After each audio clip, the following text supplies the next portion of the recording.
Merci. Sans plus attendre, je vous présente l'orateur suivant, Mathias Nielsen.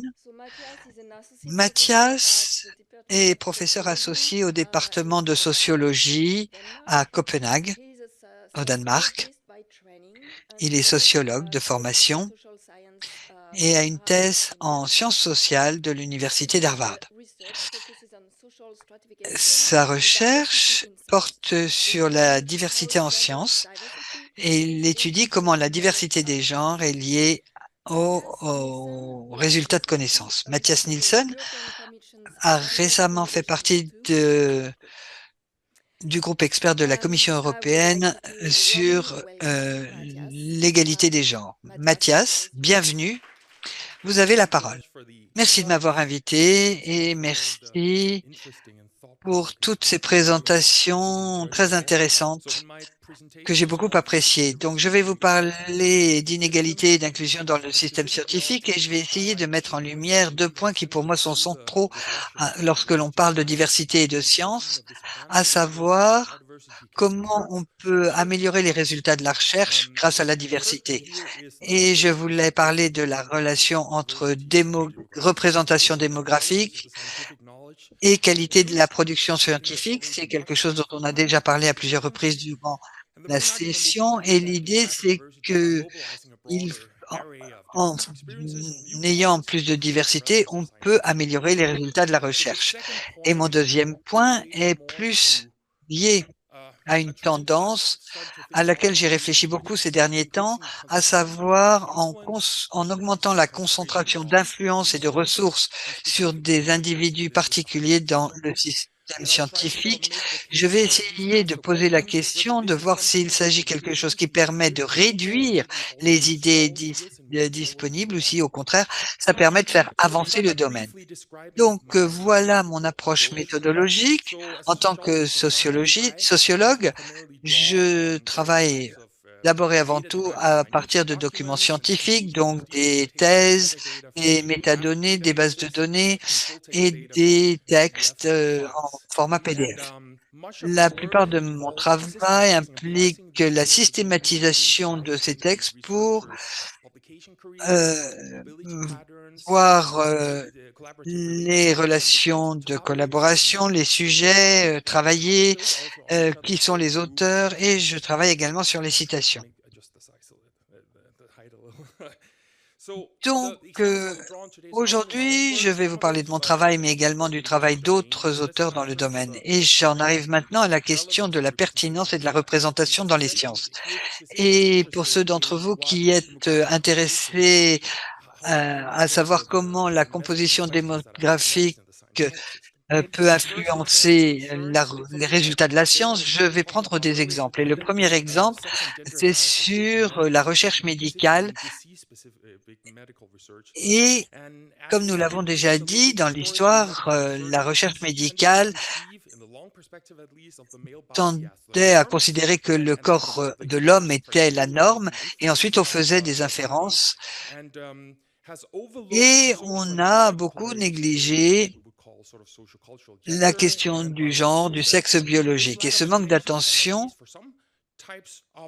fait que certaines questions de recherche n'ont pas été abordées et cela peut nuire à la précision des connaissances médicales. Vous connaissez l'exemple classique de tout cela. Un exemple notable, c'est entre 97 et 2000, 7 médicaments ont été retirés du marché américain car on a constaté qu'ils posaient des questions, qu'ils représentaient un danger pour les femmes, beaucoup plus que pour les hommes. Et puis, il y a aussi, il y a 10 ans, la FDA aux États-Unis a décidé de revoir les doses recommandées pour un médicament, l'Ambient, pour les femmes. Alors, c'était une question de taille du corps, de poids et de la quantité de médicaments nécessaires pour avoir des effets sans pour autant endormir complètement les patients. Et puis, on a également vu que la métabolisation du médicament était différente chez les hommes et chez les femmes. Et tout cela entraînait que les femmes étaient étaient plus endormis au volant que les hommes après avoir consommé ce médicament. Donc, il faut tenir compte du sexe et du genre parce qu'on sait qu'il y a des variabilités heu et qui n'ont pas toujours été pris en compte dans la recherche médicale.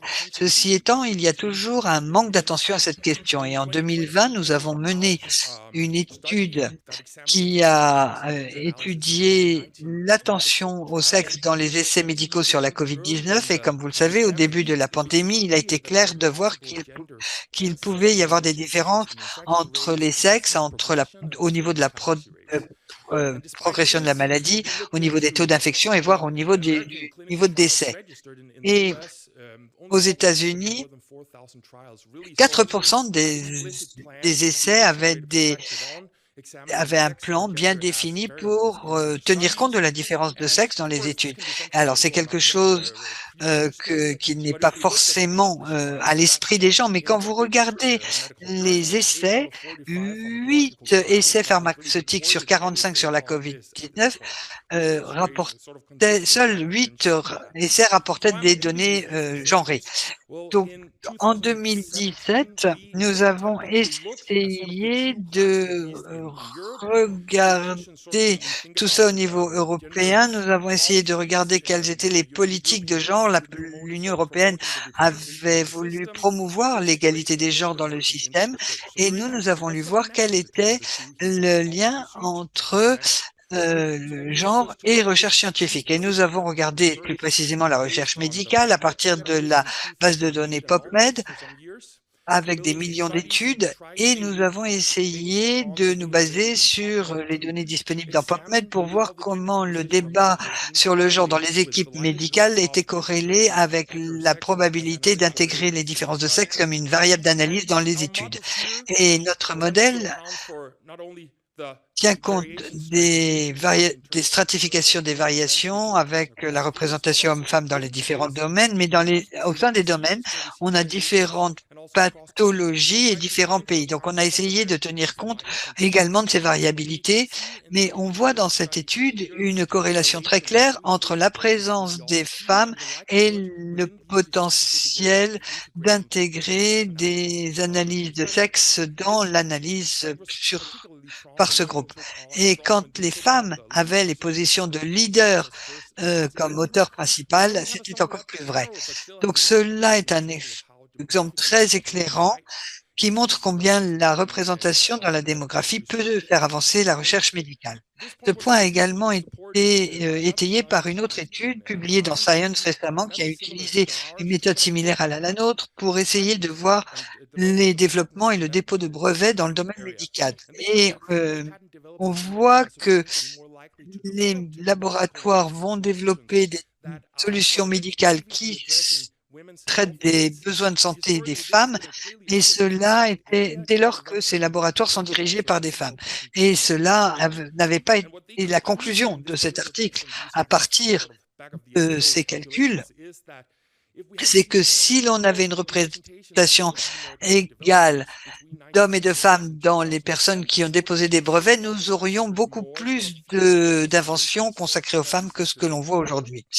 Donc, vous allez peut-être me demander, ici vous avez une photo du département médical à l'université dans laquelle je travaillais. Vous pouvez rencontrer les professeurs et voir le personnel. Et les photos parlent d'elles-mêmes. Si la représentation démographique est corrélée à la pertinence, il y a encore des défis à relever dans de nombreux domaines médicaux et notamment dans les positions les plus élevées à l'université de médecine. Mon deuxième exemple empirique ici porte sur le domaine de l'histoire. Et ici, j'ai une perspective longitudinale sur les relations entre changement et conversation dans le domaine de l'histoire et voir quels sont les sujets traités par les universitaires américains. Et cette étude part d'une analyse de texte, d'un grand corpus d'articles d'histoire du journal d'histoire américaine depuis les années 40, des articles et des thèses d'étudiants américaines depuis les années 1980. Et dans cette analyse, nous montrons que lorsque les femmes entrent dans ce domaine dominé par les hommes qu'est l'histoire américaine, ici vous voyez des chiffres cross-sectionnels et qui ne vous montre pas vraiment les sujets abordés, mais qui vous montre les chevauchements.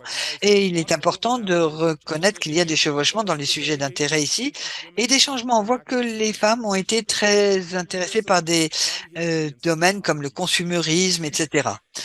Et voici un exemple des développements concrets au sein de l'histoire des familles à partir de des années 70. Si vous regardez à gauche ici, vous voyez qu'il y a une augmentation substantielle dans la prévalence des sujets famille.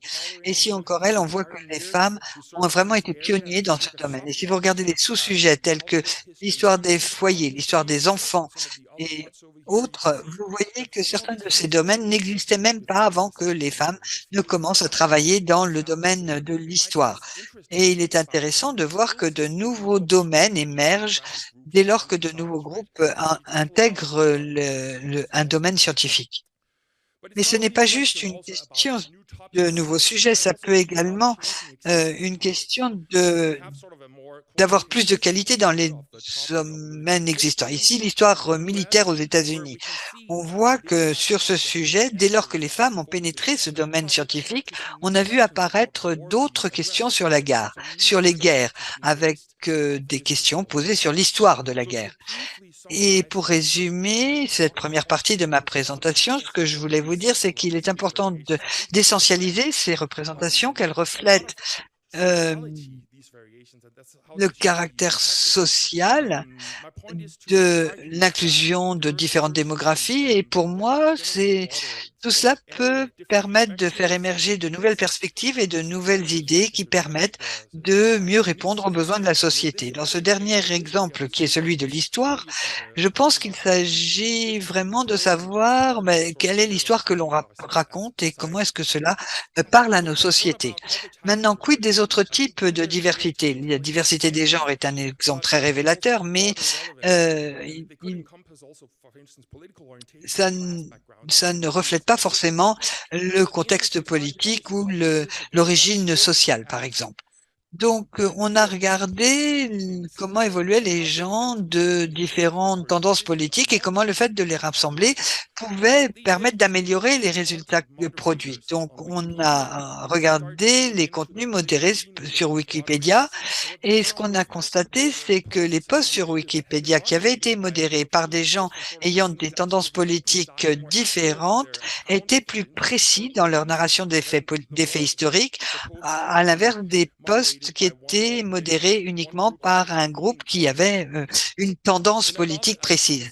Et je pense et en fait, il y a une étude très intéressante des économistes danois ont utilisé le registre de sécurité sociale des citoyens danois et ils ont utilisé cela pour montrer comment la connaissance de ces données peut être cruciale pour la mortalité des patients. Et on se voit que les patients qui proviennent de classes sociales plus pauvres sont mieux traités par le système médical au Danemark que les gens qui viennent de milieux sociaux plus élevés. Et c'est une représentation qui est importante pour le système dans son ensemble. Enfin, pour en revenir aux sciences, avoir plusieurs écoles de pensée dans un domaine scientifique peut également être bénéfique. On a quelquefois tendance à penser qu'on a des communautés centralisées dans le domaine des sciences.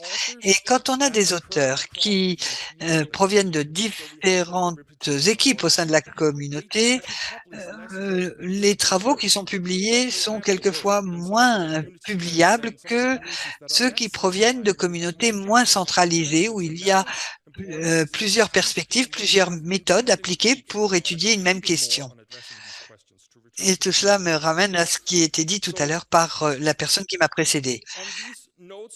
Maintenant, je voulais très rapidement passer à la deuxième partie de ma présentation qui a à voir avec l'idée de la concentration dans le système scientifique et sur le rétrécissement des idées scientifiques. Et ici, mon argument, c'est de dire que la concentration des ressources et de connaissances sur certains individus dans le système peuvent créer des déséquilibres non souhaitables sur le type de questions qui sont traitées.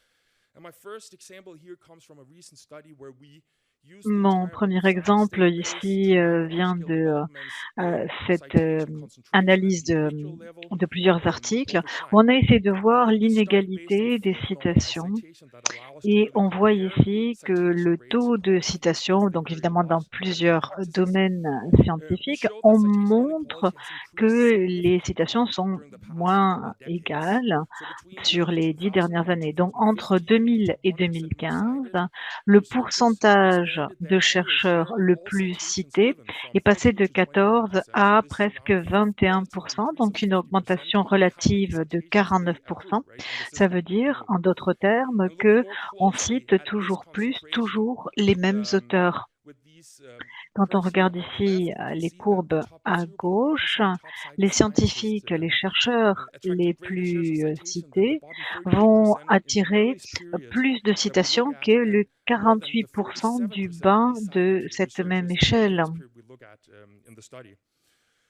Et si on regarde le coefficient de Gini, on voit qu'il augmente, au fur et à mesure de manière inégalement, proportionnelle à le la position socio-économique du chercheur. On a encore regardé, quel était l'autre facteur de, citation et quel était le facteur de réussite. Par exemple, au Danemark, on a 10 à 15 des chercheurs qui attirent entre 75 et 90 des financements. Alors effectivement, on peut effectivement noter qu'il y a assez peu de femmes dans ce groupe très financé, mais on a quand même une tendance, à savoir qu'un groupe bénéficie de plus de financement. Ça veut dire finalement que c'est un groupe qui a plus d'influence et donc évidemment, ça veut dire que les idées, sont trustées en quelque sorte par ces, hem, groupes. Est-ce qu'on a finalement la place? Est-ce qu'on a le financement d'autres idées, d'autres, pistes? Et je pense que c'est une discussion qui vaut la peine d'être commencée. Le système aussi est, évidemment, très encombré, dans le sens où certains domaines d'intérêt viennent truster l'ensemble des financements et de l'attention.